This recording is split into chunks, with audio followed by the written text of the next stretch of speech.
Islamic short status کو subscribe کریں، like کریں، کمنٹ کریں اور شیئر کریں۔ بیل آئیکن کو دبانا مت بھولیں۔ خالد رضی اللہ عنہ کا فراز کی طرف کوچ ان کی خود سری کا مظاہرہ تھا۔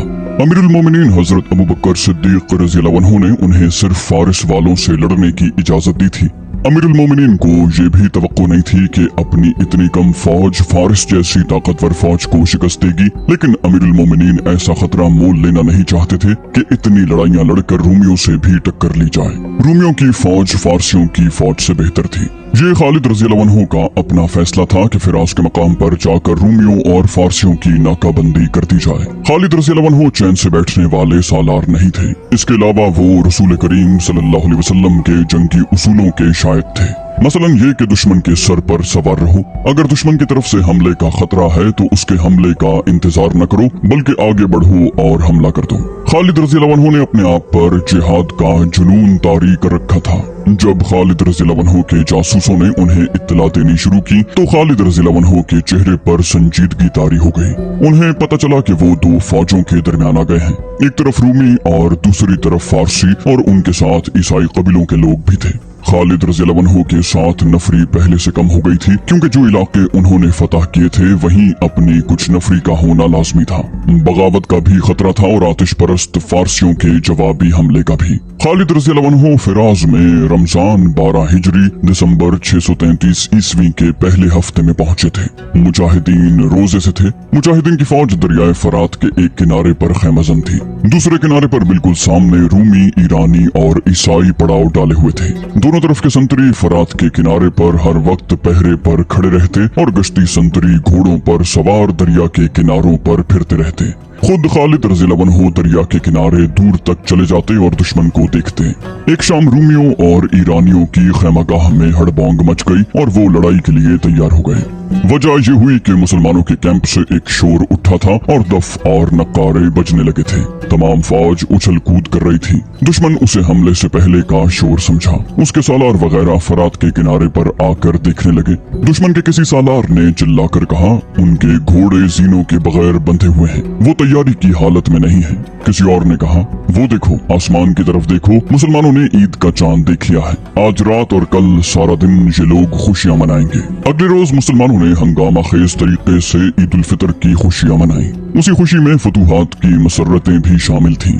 مسلمان جب عید کی نماز کے لیے کھڑے ہوئے تو دریا کے کنارے اور کیمپ کے ارد گرد سنتریوں میں اضافہ کر دیا گیا تاکہ دشمن نماز کی حالت میں حملہ نہ کر سکے۔ خالد رضی اللہ عنہ نے نماز کے بعد مجاہدین سے مختصر سا خطاب کیا۔ مجاہدین اسلام، نماز کے بعد ایسے انداز سے اس تقریب سعید کی خوشیاں مناؤ کہ دشمن یہ تاثر لے کہ مسلمانوں کو کسی قسم کا اندیشہ نہیں اور انہیں اپنی فتح کا پورا یقین ہے۔ دریا کے کنارے جا کر ناچو کودو، تم نے جس طرح دشمن پر اپنی تلوار کی دھاک بٹھائی ہے اسی طرح اس پر اپنی خوشیوں کی بھی دھاک بٹھا دو۔ لیکن میرے رفیقو، اس حقیقت کو نہ بھولنا کہ تم اللہ کی طرف سے آئی ہوئی ایک سے ایک کٹھن آزمائش میں پورے اترے ہو، مگر اب تمہارے سامنے سب سے زیادہ کٹھن اور خطرناک آزمائش آ گئی ہے۔ تمہارا سامنا اس وقت کی دو طاقتور فوجوں سے ہے جنہیں عیسائیوں کی مدد بھی حاصل ہے۔ میں جانتا ہوں تم جسمانی طور سے لڑنے کے قابل نہیں رہے، لیکن اللہ نے تمہیں روح کی جو قوتیں بخشی ہیں انہیں کمزور نہ ہونے دینا، کیونکہ تم ان قوتوں کے بل پر دشمن پر غالب آتے چلے جا رہے ہو۔ میں بتا نہیں سکتا کہ کل کیا ہوگا، اس لیے ہر خطرے کے لیے تیار رہو، اللہ تمہارے ساتھ ہے۔ خالد رضی اللہ عنہ کے خاموش ہوتے ہی مجاہدین کے نعروں نے ارض و سما کو ہلا ڈالا۔ پھر سب دوڑتے کودتے دریا کے کنارے جا پہنچے۔ انہوں نے دریا کے کنارے گھوڑے بھی دوڑائے اور ہر طرح عید کی خوشیاں منائیں۔ خالد رضی اللہ عنہ کے سالاروں کو توقع تھی کہ خالد بن ولید یہاں بھی شبخون کی سوچ رہے ہوں گے۔ خالد رضی اللہ عنہ نے اتنے دن گزر جانے کے باوجود بھی سالاروں کو نہیں بتایا تھا کہ وہ کیا کرنا چاہتے ہیں۔ ایک مہینہ گزر چکا تھا، فوجیں آمنے سامنے بیٹھی تھیں۔ آخر خالد رضی اللہ عنہ نے اپنے سالاروں کو مشورے، تجاویز اور احکام کے لیے بلایا۔ انہوں نے کہا، میرے رفیقو، شاید تم یہ سوچ رہے ہوگے کہ یہاں بھی شبخون مارا جائے گا، لیکن تم دیکھ رہے ہو کہ یہاں صورتحال شبخون والی نہیں۔ دشمن کی تعداد بہت زیادہ ہے، ہم ہمیشہ قلیل تعداد میں لڑے ہیں، لیکن یہاں ہمارے درمیان دریا حائل ہے، دشمن اس دریا سے فائدہ اٹھا سکتا ہے۔ तुमने देख लिया है कि दुश्मन इतनी ज्यादा तादाद के बावजूद हम पर हमला नहीं कर रहा। इससे साफ जाहिर होता है कि वो एहतियात से काम ले रहा है। हमारे लिए बेहतर ये है कि उसकी एहतियात को हम और तूल दें और हमले में पहल न करें। मैं चाहता हूँ कि हमले में पहल वो करे। अगर तुम कोई मशवरा देना चाहो तो मैं उस पर गौर और अमल करूंगा। तकरीबन तमाम सालारों ने मुत्तफिका तौर पर कहा कि हम पहल न करें और कोई ऐसी सूरत पैदा करें कि दुश्मन दरिया उबूर कर रहा है। कुछ देर सालारों ने बहस व मुबाहसा किया और एक तजवीज पर मुत्तफिक हो गए और उसी रोज उस पर अमल शुरू कर दिया। उसके मुताबिक कोई एक दस्ता तैयार होकर दरिया के साथ किसी तरफ चल पड़ता। दुश्मन ये समझता कि मुसलमान कोई नक्लो हरकत कर रहे हैं, चुनाचे उसे भी उसके मुताबिक कोई नक्लो हरकत या पेशबंदी करनी पड़ती। ये सिलसिला 15-16 दिन चलता रहा। बाज मौरखों ने लिखा है कि रूमी मुसलमान की इन हरकत से तंग आ गए। वो पहले ही मुसलमानों के खिलाफ किसी मैदान में नहीं लड़े थे। उनके सालारों के जहनों पर ये बात आसेब की तरह सवार हो गई थी कि जिस कलील फौज ने फारसियों जैसी ताकत और फौज को हिलने के काबिल नहीं छोड़ा, वो फौज कोई खास दाव चलती है जिसे उनके सिवा और कोई नहीं समझ सकता। पहले बताया जा चुका है कि खालिद रज़ियल्लाहु अन्हु दुश्मन पर नफ्सियाती वार करने की महारत रखते थे। इस सूरत हाल में भी उन्होंने रूमियों को तजब्जुब में मुब्तला करके उनके जहनों पर ऐसा नफ्सियाती असर डाला कि वो न कुछ समझने के और न कोई फैसला करने के काबिल रहे। 21 जनवरी 634 ईस्वी 15 ज़िक़ाद 12 हिजरी के रोज दुश्मन इस कदर तंग आ गया कि एक सालार ने दरिया के किनारे खड़े होकर बड़ी बुलंद आवाज से मुसलमानों से कहा, क्या तुम दरिया पार करके इधर आओगे या हम दरिया पार करके उधर आ जाएं? लड़ना है तो सामने आओ। खालिद रज़ियल्लाहु अन्हु ने ऐलान करवाया, हम तादाद में बहुत थोड़े हैं, हमसे डरते क्यों हो? तुम्हारी तादाद इतनी ज्यादा है कि तुम्हें हमसे पूछे बगैर इधर आ जाना चाहिए। दुश्मन की तरफ से ललकार सुनाई दी, फिर संभल जाओ, हम आ रहे हैं। दुश्मन ने दरिया उबूर करना शुरू कर दिया। खालिद रज़ियल्लाहु अन्हु ने अपने मुजाहिदीन को दरिया के किनारे से हटाकर कुछ दूर लड़ाई की तरतीब में कर लिया। हस्बे मामूल उनकी फौज 3 हिस्सों में बटी हुई थी और खालिद रज़ियल्लाहु अन्हु खुद दरमियानी हिस्से के साथ थे। जंगी मुबस्सिरों ने लिखा है कि खालिद रज़ियल्लाहु अन्हु ने दुश्मन के लिए इतनी ज्यादा जगह खाली कर दी कि दुश्मन और उसके पीछे दरिया, उन दोनों के दरमियान उतनी जगह खाली रहे कि उसके अकब में जाना पड़े तो जगह मिल जाए, वरना दरिया उनके अकब की हिफाजत करता। जब दुश्मन मैदान में आ गया तो रूमी जर्नैलों ने फारसियों और ईसाइयों के लश्कर को उनके कबीलों के मुताबिक तकसीम कर दिया। उन्होंने ईरानी सालारों से कहा कि इस तकसीम से ये पता चल जाए कि कौन किस तरह लड़ा है, भागने वालों के कबीलों का भी इल्म हो जाएगा। ये तकसीम इस तरह हुई कि रूमी अलग हो गए, मदाइन की फौज उनसे कुछ दूर अलग हो गई और ईसाइयों के कबीले मदाइन की फौज से अलग, और हर कबीला एक दूसरे से अलग अलग हो गया। रूमी जर्नैलों ने ये तकसीम इसलिए भी की थी कि मुसलमानों को भी इस तकसीम के मुताबिक अपनी तकसीम करनी पड़ेगी, जिसके नतीजे में वो बिखर जाएंगे और उन्हें आसानी से शिकस्त दी जा सकेगी। खालिद रज़ियल्लाहु अन्हु ने दुश्मन को इस तरह तकसीम होते देखकर अपने सालारों को बुलाया और उनसे कहा, मेरे रफीको, खुदा की कसम, दुश्मन खुद अहमक है या हमें अहमक समझता है? क्या तुम नहीं देख रहे कि दुश्मन ने अपनी जमीयत को किस तरह बखेर दिया है? सालार काका बिन अमर ने कहा, दुश्मन ने हमारे लिए एक मुश्किल पैदा कर दी है इब्ने वलीद, उसके मुताबिक हमें भी बिखरना पड़ेगा, फिर एक एक का मुकाबला 10-10 के साथ होगा। खालिद रज़ियल्लाहु अन्हु ने कहा, दिमागों को रोशनी देने वाला अल्लाह है, हम आमने सामने की लड़ाई नहीं लड़ेंगे। सवार दस्तों के सालार सुन लें, फौरन सवार 2 हिस्सों में तकसीम होकर दुश्मन के दाएं और बाएं चले जाएं। प्यादे भी उनके साथ रहें और दाएं और बाएं पहुंचकर अकब में जाने की कोशिश करें। मैं अपने दोस्तों के साथ दुश्मन के सामने रहूंगा। दुश्मन पर हर तरफ से शदीद हमला कर दो। दुश्मन अभी लड़ाई के लिए तैयार नहीं हुआ। चारों तरफ से दुश्मन पर ऐसा हमला कर दो कि उसकी तकसीम दरहम बरहम हो जाए। अल्लाह का नाम लो और निकल जाओ। रूमी, ईरानी और ईसाई तकसीम तो हो गए थे, लेकिन अभी लड़ाई के लिए तैयार नहीं हुए थे। खालिद रज़ियल्लाहु अन्हु के इशारे पर मुसलमानों ने हर तरफ से हमला कर दिया। दुश्मन पर जब हमले के साथ हर तरफ से तीर बरसने लगे तो उसके बटे हुए हिस्से अंदर की तरफ होने लगे और होते होते वो हुजूम की सूरत में यकजा हो गए। मुसलमान सवारों ने थोड़ी सी तादाद में होते हुए इतने कसीर दुश्मन को घेरे में ले लिया। दुश्मन की हालत एक घने हुजूम की सी हो गई, जिससे घोड़ों के घूमने फिरने के लिए जगह न रही। ईरानी और ईसाई पहले ही मुसलमानों से डरे हुए थे। वो छुपने या पीछे हटने के अंदाज से रूमी दस्तों के अंदर चले गए और उन्हें हरकत के काबिल न छोड़ा। मुसलमान सवारों ने दौड़ते घोड़ों से दुश्मन के उस हुजूम पर तीर बरसाए, जिससे दुश्मन की इतनी बड़ी तादाद और ज्यादा सिमट गई। इस कैफियत में प्यादा मुजाहिदीन ने हल्ला बोल दिया। अकब से हमला एक सवार दस्ते ने किया। खालिद रज़ियल्लाहु अन्हु ने अपने तमाम सवार दस्तों को एक ही बार हमले में न झोंक दिया। दस्ते बारी बारी हमले करते थे। खालिद रज़ियल्लाहु अन्हु ने ऐसी चाल चली थी कि लड़ाई की सूरत लड़ाई न रही, बल्कि ये रूमी आतिश परस्तों और ईसाइयों का कत्लेआम था। रूमियों ने दिफाई लड़ाई लड़ने की कोशिश की, लेकिन मैदान उसके जख्मियों और उसकी लाशों से भर गया। सिपाहियों का हौसला टूट गया और वो मैदान से भागने लगे। खालिद रज़ियल्लाहु अन्हु ने हुक्म दिया, पीछे जाओ, उनके पीछे जाओ, कोई जिंदा बच कर न जाए। मुजाहिदीन ने ताकुब करके भागने वालों को तीरों और बर्छियों से खत्म किया और मार्का खत्म हो गया। तकरीबन तमाम मौरिखों ने लिखा है कि इस मार्के में 1 लाख रूमी, ईरानी और ईसाई मारे गए। एक बहुत बड़ी इत्तेहादी फौज खत्म हो गई। मुसलमानों की तादाद 15,000 से ज्यादा नहीं थी। खालिद रज़ियल्लाहु अन्हु 10 रोज वहीं रहे। उन्होंने बड़ी तेजी से वहाँ का इंतजामी ढांचा मुकम्मल किया। एक दस्ता वहाँ छोड़ा और 31 जनवरी 634 ईस्वी 25 ज़िक़ाद 12 हिजरी के रोज लश्कर को हीरा की तरफ कूच का हुक्म दिया। एक सालार अपने साथी सालार से कह रहा था, क्या तुम देख नहीं रहे इब्ने वलीद चुप सा हो गया है? खुदा की कसम मैं नहीं मानूंगा कि इब्ने वलीद थक गया है या मुसलसल मार्कों से उकता गया है। दूसरे सालार ने कहा, और मैं ये भी नहीं मानूंगा कि इब्ने वलीद डर गया है कि वो अपने मुस्तकर से इतनी दूर दुश्मन के मुल्क के अंदर आ गया है, लेकिन मैं उसे किसी सोच में डूबा हुआ जरूर देख रहा हूँ। पहले ने कहा, हाँ वो कुछ और सोच रहा है। दूसरे ने कहा, हम पूछ न लें। पहले ने कहा, हम नहीं पूछेंगे तो और कौन पूछेगा। खालिद रज़ियल्लाहु अन्हु सोच में डूब ही जाया करते थे। ये एक मार्के की फिरागत के बाद अगले मार्के की सोच होती थी। वो सोच समझकर और तमाम तर दिमागी कुव्वतों को बरूए कार लाकर लड़ा करते थे। दुश्मन के पास बेपनाह जंगी कुव्वत थी।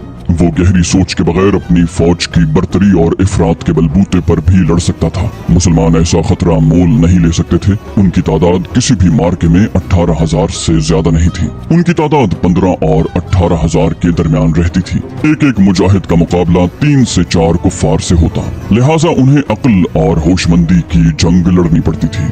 ऐसी अक्ल और होशमंदी में खालिद रज़ियल्लाहु अन्हु का कोई सानी न था। इन्हीं औसाफ की बदौलत रसूल अकरम सल्लल्लाहु अलैहि वसल्लम ने उन्हें अल्लाह की तलवार कहा था। जज्बा तो खालिद रज़ियल्लाहु अन्हु में था ही, लेकिन उन्हें दिमाग ज्यादा लड़ाना पड़ता था। हर मार्के से पहले खालिद रज़ियल्लाहु अन्हु जासूसों से दुश्मन की कैफियत और उसकी जमीन और नफरी वगैरह की तफसीलात मालूम करके गहरी सोच में डूब जाते। फिर अपने सालारों से सलाह मशवरा करते थे, लेकिन फिराज की जंग के बाद उन पर ऐसी खामोशी तारी हो गई थी जो कुछ और ही किस्म की थी। उनकी इस खामोशी को देखकर उनके सालार कुछ परेशान हो रहे थे।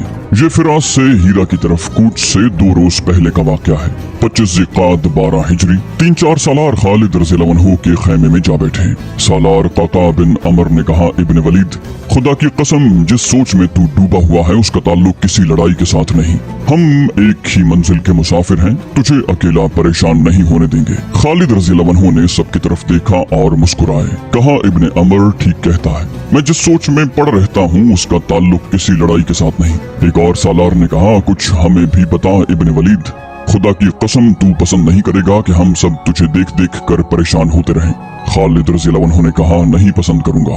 तुम में से कोई भी परेशान होगा तो ये मुझे नापसंद होगा। मैं किसी लड़ाई के लिए कभी परेशान नहीं हुआ। 3 दुश्मनों की फौजें मिलकर हमारे खिलाफ आईं, मैं परेशान नहीं हुआ। मैंने खलीफतुल मुस्लिमीन की खिलाफ वर्जी करते हुए रूमियों को जा ललकारा। मैंने एक खतरा मोल लिया था, मैं परेशान नहीं हुआ। मुझे हर मैदान में और हर मुश्किल में अल्लाह ने रोशनी दिखाई है और तुम्हें अल्लाह ने हिम्मत दी है कि तुम इतने जर्री दुश्मन पर गालिब आए। अब मेरी परेशानी ये है कि मैं फरीज़ा हज अदा करना चाहता हूँ, लेकिन तुम देख रहे हो कि मैं कहाँ हूँ और मेरी जिम्मेदारियाँ क्या हैं। क्या मैं इस फर्ज को छोड़कर हज का फर्ज अदा कर सकता हूँ? नहीं कर सकता मेरे रफीको, लेकिन मेरा दिल मेरे काबू से बाहर हो गया है। खुदा की कसम ये मेरी रूह की आवाज है कि वलीद के बेटे, क्या तुझे यकीन है कि तू अगले हज तक जिंदा रहेगा? मुझे यकीन नहीं मेरे दोस्तों। हमने जिन 2 दुश्मनों को शिकस्तें दी हैं उनकी जंगी ताकत तुमने देख ली है और तुमने ये भी देख लिया है कि तमाम कबीले फौरन उनसे जा मिलते हैं। मैं महसूस कर रहा हूँ कि मेरी जिंदगी चंद रोजा रह गई है और मेरे रफीको, मैं कुछ भी नहीं, तुम कुछ भी नहीं। सिर्फ अल्लाह है जो हमारे सीनों में है, वही सब कुछ है। फिर मैं क्यों ना उसके हुजूर उसके अजीम घर में जाकर सजदा करूं? क्या तुम मुझे इजाजत दोगे कि मैं अपनी तरफ से, तुम सब की तरफ से और हर एक मुजाहिद की तरफ से खाना काबा जाकर अल्लाह के हुजूर शुक्र अदा करूं? एक सालार ने कहा, बेशक बेशक। कौन रद्द कर सकता है उस जज्बे को और इस ख्वाहिश को जो तूने बयान की है। मुसन्ना बिन हारिसा ने कहा, लेकिन तू हज पर जाएगा कैसे इब्ने वलीद? पीछे कुछ हो गया तो? खालिद रज़ियल्लाहु अन्हु ने कहा, मैं किसी लड़ाई में मारा जाऊंगा तो खुदा की कसम तुम ये नहीं सोचोगे कि अब क्या होगा। क्या मेरे न होने से तुम्हारे हौसले टूट जाएंगे? नहीं, ऐसा नहीं होगा। काका बिन अमर ने कहा, रब्बे काबा की कसम ऐसा नहीं होगा। हम में से कोई एक भी जिंदा होगा तो वो इस्लाम के परचम को गिरने नहीं देगा। यूं कर इब्ने वलीद आज ही कासिद को रवाना कर दे कि वो अमीरुल मोमिनीन से इजाजत ले आए कि तू हज पर जा सकता है। खालिद रज़ियल्लाहु अन्हु ने मुस्कुराकर कहा, जिस सोच ने मुझे परेशान कर रखा है यही वो सोच है। मैं जानता हूँ अमीरुल मोमिनीन इजाजत नहीं देंगे, उन्हें यहाँ के हालात का इल्म है। अगर वो इजाजत दे भी दें तो ये खतरा पैदा हो जाएगा कि दुश्मन को पता चल जाएगा कि इब्ने वलीद चला गया है। मैं अपने लश्कर को भी नहीं बताना चाहता कि मैं उनके साथ नहीं हूँ। मैं बहुत कम वक्त में जाकर वापस आना चाहता हूँ। मुसन्ना बिन हारिसा ने कहा, खुदा की कसम वलीद के बेटे, तू नहीं जानता कि तू जो कुछ कह रहा है ये नामुमकिन है। खालिद रज़ियल्लाहु अन्हु ने कहा, अल्लाह नामुमकिन को मुमकिन बना दिया करता है। इंसान को हिम्मत करनी चाहिए। मैं तुम्हें बताता हूँ कि मैं क्या करूँगा और किस रास्ते से जाऊँगा। खालिद रज़ियल्लाहु अन्हु ने उन्हें पहले ये बताया कि वो क्या करें, फिर वो रास्ता बताया जिस रास्ते से उन्हें हज के लिए मक्का जाना और आना था। हज में सिर्फ 14 दिन बाकी थे और फिराज से मक्का तक की मुसाफत तेज चलने से 2.5 महीने से कुछ ज्यादा थी। खालिद रज़ियल्लाहु अन्हु को कोई छोटा रास्ता देखना था, लेकिन कोई छोटा रास्ता नहीं था। खालिद रज़ियल्लाहु अन्हु ताजिर खानदान के फर्द थे। कबूल इस्लाम से पहले खालिद रज़ियल्लाहु अन्हु ने तिजारत के सिलसिले में बड़े लंबे और कठिन सफर किए थे। वो ऐसे रास्तों से भी वाकिफ थे जो आम रास्ते नहीं थे, बल्कि वो रास्ते कहलाते ही नहीं थे। खालिद रज़ियल्लाहु अन्हु ने अपने सालारों को एक ऐसा ही रास्ता बताया। मुसन्ना बिन हारिसा ने कहा, खुदा की कसम इब्ने वलीद, तेरा दिमाग खराब नहीं हुआ, फिर भी तूने ऐसी बात कहती है जो ठीक दिमाग वाले नहीं कह सकते। तू जो रास्ता बता रहा है वो कोई रास्ता नहीं, वो एक इलाका है और उस इलाके से सहरा की हवाएं भी डर डर कर गुजरती हैं। क्या तू मरने का कोई और तरीका नहीं जानता? क्या मैं उस इलाके से वाकिफ नहीं? खालिद रज़ियल्लाहु अन्हु ने ऐसी मुस्कुराहट से कहा जिसमें अज़्म और खुद एतमादी थी। बोले, जिस अल्लाह ने हमें इतने जबरदस्त दुश्मनों पर गालिब किया है वो मुझे उस इलाके से भी गुजार देगा। मैं यकीन से कहता हूँ कि तुम मुझे जानने से नहीं रोकोगे और मेरे इस राज को इस खेमे से बाहर नहीं जाने दोगे। मैं राज अमीरुल मोमिनीन से भी छुपा कर रखूंगा। एक सालार ने पूछा, अगर अमीरुल मोमिनीन भी हज पर आ गए तो क्या करेगा तू? खालिद रज़ियल्लाहु अन्हु ने कहा, मैं उनसे अपना चेहरा छुपा लूंगा। तुम सब मेरे लिए दुआ तो जरूर करोगे।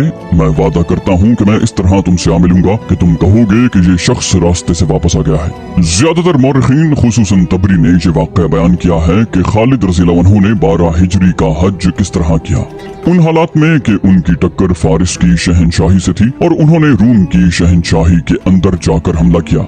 ये खतरा हर लम्हा मौजूद था कि ये दोनों बादशाहियां मिलकर हमला करेंगी। इस खतरे के पेश नजर खालिद रज़ियल्लाहु अन्हु वहाँ से गैर हाजिर नहीं हो सकते थे, लेकिन हज का अज़्म इतना पक्का और ख्वाहिश इतनी शदीद थी कि वो उसे दबा न सके। पहले सुनाया जा चुका है कि लश्कर फिराज से हीरा को कूच कर रहा था। खालिद रज़ियल्लाहु अन्हु ने लश्कर को 3 हिस्सों में तकसीम किया।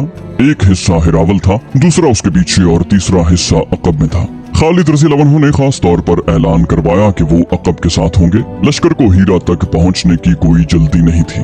तेज कूच इस सूरत में किया जाता था जब कहीं हमला करना होता या जब इत्तला मिलती थी कि फलां जगह दुश्मन हमले की तैयारियां कर रहा है। अब ऐसी सूरत नहीं थी। लश्कर के कूच की रफ्तार तेज न करने की एक वजह तो ये थी कि ये कूच मैदान जंग की तरफ नहीं बल्कि अपने मफतूहा शहर की तरफ हो रहा था। दूसरी वजह ये थी कि मुजाहिदीन मुतवातर लड़ाइयां लड़ते और पेशकदमी करते रहे थे, उनके जिस्म शल हो चुके थे। खालिद रज़ियल्लाहु अन्हु ने कूच मामूली रफ्तार से करने का हुक्म एक और वजह से भी दिया था। इस वजह का 3 सालारों और खालिद रज़ियल्लाहु अन्हु के चंद एक साथियों के सिवा किसी को इल्म नहीं था। वो वजह ये थी कि खालिद रज़ियल्लाहु अन्हु को कूच के दौरान लश्कर के अकबी हिस्से से खिसक जाना था और एक गुमनाम रास्ते से मक्का को रवाना होना था। लश्कर 31 जनवरी 634 ईस्वी के रोज चल पड़ा। तारीख में उस मकाम का पता नहीं मिलता जहां लश्कर ने पहला पड़ाव किया था। रात को जब लश्कर गहरी नींद सो गया तो खालिद रज़ियल्लाहु अन्हु अपने चंद एक साथियों के साथ खैमागाह से निकले और गायब हो गए। किसी भी मौरिख ने उनके साथियों के नाम नहीं लिखे जो उनके साथ हज करने गए थे। खालिद रज़ियल्लाहु अन्हु और उनके साथी ऊंटों पर सवार थे। जिस इलाके में से उन्हें गुजरना था वहाँ से सिर्फ ऊंट गुजर सकता था, घोड़ा भी जवाब दे जाता। सहराओं में बाज इलाके बेहद दुश्वार गुजार होते थे, मुसाफिर उधर से गुजरने की जुर्रत नहीं करते थे। सहराई कज़ाक और बड़े पैमाने पर राहज़नी करने वाले इन्हीं इलाकों में रहते थे और लूटमार का माल वहीं रखते थे। इनमें कुछ इलाके ऐसे खौफनाक थे कि कज़ाक और रहज़न भी उनमें दाखिल होने की जुर्रत न करते। उस दौर में सहरा के जिस इलाके को दुश्वार गुजार और खतरनाक कहना होता था तो कहा जाता था कि वहाँ तो डाकू और रहज़न भी नहीं जाते। खालिद रज़ी अल्लाह अन्हु ने मक्का तक जल्दी पहुंचने का जो रास्ता इख्तियार किया था वो ऐसा ही था, जहां डाकू और रहज़न भी नहीं जाते थे। इतने खतरनाक और वसी इलाके से जिंदा गुजर जाना ही एक कारनामा था, लेकिन खालिद रज़ी अल्लाह अन्हु दिनों की मुसाफत मिनटों में तय करने की कोशिश में थे। उन्हें सिर्फ ये सहूलत हासिल थी कि मौसम सर्दियों का था, लेकिन सैकड़ों मीलों तक पानी का नामो निशान न था।